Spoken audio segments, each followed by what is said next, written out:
actually sort of great news that China is going to sort of kickstart this thing called the Asian Infrastructurinvestmentbank Bank. People have a right to things like clean water, sanitation. They have a right to communication. They have a right to uninterrupted power. I mean, these are all part of the infrastructure projects, that many of the countries are crying out for. And, this is not being delivered at the moment by the World Bank, the IMF. So therefore, I think, that many of the countries here do need extra help. And this isn't really sort of coming right now. We can't afford to wait.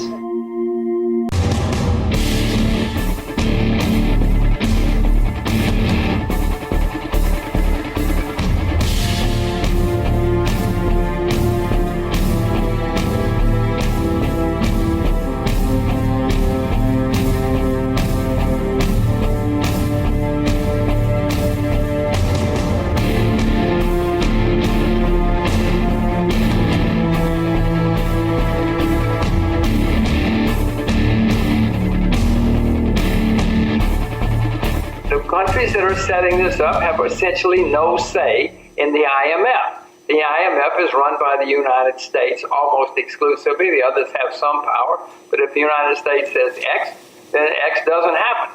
So it really will be a chance for these new nations to direct where the investments go, what happens with the money, where the loans go. If a country comes to the IMF or comes to the BRIC Bank, and the BRIC Bank says we'll give you a loan, and the IMF says we won't, they'll get some business, I assure you. That's what competition is all about. That's why competition is always good for everybody.